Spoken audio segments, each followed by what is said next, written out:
15 दिसंबर 2021 की सुबह संभल की बनियाठेर पुलिस को सरसों के खेत में एक लाश पड़े होने की सूचना मिली। सूचना पर पुलिस मौके पर पहुंची। पहली नजर में देखने पर यह प्रतीत हो रहा था कि इस लाश को कहीं से घसीट कर लाकर इस सरसों के खेत में फेंका गया है। पुलिस एक तरफ पंचायतनामा की कार्रवाई के बाद शव को पोस्टमार्टम के लिए भेजती है और फिर उन निशानों को फॉलो करते हुए हत्या आरोपी नहीं बल्कि मृतक के घर पहुंच जाती है। नमस्कार, आदाब दोस्तों, मेरा नाम साजिद सैफी है और आप बेबाक रिपोर्टर की खास पेशकश सच्ची घटना देख रहे हैं। सच्ची घटना में मैं आपको उन सनसनीखेज वारदातों के पीछे की कहानी बताता हूं एक बार में, जिन पर यकीन कर पाना भी मुश्किल होता है। आज की यह सच्ची घटना यूपी के संभल से है, लेकिन मैं आज की सच्ची घटना आपके सामने बयां करूं उससे पहले अगर आपने अभी तक बेबाक रिपोर्टर सब्सक्राइब नहीं किया तो यूट्यूब पर जाकर हमारे चैनल बेबाक रिपोर्टर को तुरंत सब्सक्राइब करके बेल आइकॉन दबा लें। वीडियो अगर फेसबुक पर देख रहे हैं तो इसे शेयर कर दें और कहानी सुनने के बाद आपकी इस पर क्या राय है वो हमें कमेंट करके ज़रूर बताएं। दोस्तों, जो लाश पुलिस ने सरसों के खेत से बरामद करके पोस्टमार्टम के लिए भिजवाई थी उसकी पहचान बनियाठेर निवासी मुस्तफ़ा के रूप में हुई और लाश को घसीटने के जो निशान थे वो भी मृतक के घर तक पहुंच रहे थे। तो ऐसे में पुलिस के सामने दो चुनौती पेश आ रही थी। नंबर एक, चूंकि मुस्तफ़ा के अलावा उसके परिवार में उसके बूढ़े माता पिता और एक जवान भाभी के अलावा कोई नहीं था, तो ऐसे में गमज़दा परिवार से पुलिस किस तरह पूछताछ करे। नंबर दो, कि आखिर हत्यारों ने उसकी हत्या क्यों की और हत्या अगर घर में की गई थी तो लाश को खेत में लाकर क्यों फेंका गया। इन्हीं सभी पहलुओं पर पुलिस ने अपनी जांच शुरू की और पुलिस ने अपनी जांच की शुरुआत मृतक मुस्तफ़ा के घर से की। घटना के करीब 7 दिन बाद यानी 21 दिसंबर 2021 को पुलिस ने इस घटना में ऐसा सनसनीखेज खुलासा किया जिसके बाद मृतक के बड़े भाई के न सिर्फ शादी के पवित्र रिश्ते से यकीन उठ गया बल्कि मृतक के परिजनों के पांव तले से भी जमीन खिसक गई।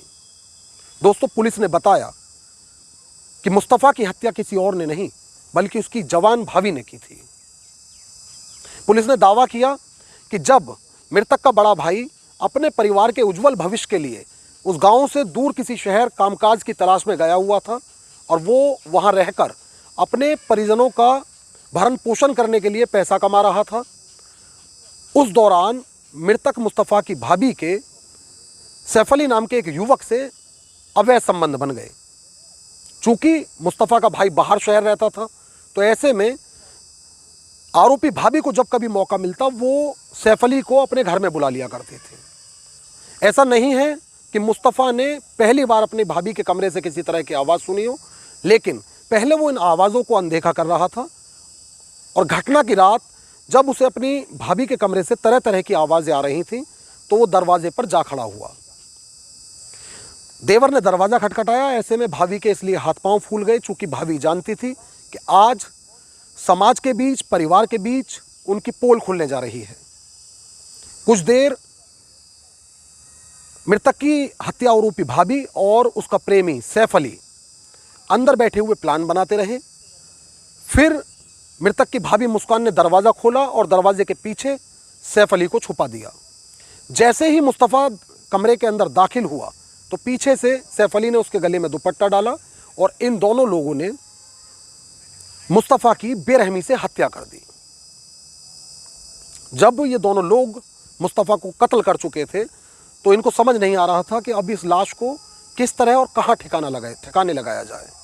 तो ऐसे में इनके द्वारा मुस्तफ़ा की लाश को घर से घसीटकर खेत तक ले जाया गया और सरसों के खेत में उस लाश को फेंकने के बाद आरोपी भाभी मुस्कान ने अपने प्रेमी सैफ अली को वहाँ से भगा दिया। सुबह जब दिन निकला और गांव के लोग खेतों पर पहुँचे तो उनके द्वारा मुस्तफ़ा की लाश खेत में पड़ी देखी गई। पुलिस को सूचना दी गई। हालांकि पुलिस ने अपनी जांच पूरी करने के बाद 21 दिसंबर 2021 को मृतक की भाभी और उसके प्रेमी को बेपर्दा करते हुए, उनके गुनाह को बेपर्दा करते हुए उन्हें सलाखों के पीछे भेज दिया है। लेकिन दोस्तों, ये ऐसी वारदातें हैं जिन्हें सुनने के बाद कई लोगों का रिश्तों से यकीन उठ जाता है। तो आज की ये जो सच्ची घटना मैंने आपको सुनाई है ये संभल की है। संभल में अवैध संबंधों के चलते एक भाभी ने खुद अपने देवर की, अपने प्रेमी से मिलकर हत्या करा दी थी। दोस्तों इस वीडियो में इतना ही, लेकिन आपका इस खबर को लेकर क्या नज़रिया है? आप उसकी दोषी भाभी और उसके प्रेमी को कैसी सज़ा दिलाना चाहते हैं, वो आप हमें कमेंट करके ज़रूर बताएं। और अगर आपको ये वीडियो पसंद आई हो तो इसे शेयर ज़रूर कर दें। आदाब, नमस्कार, जय हिंद।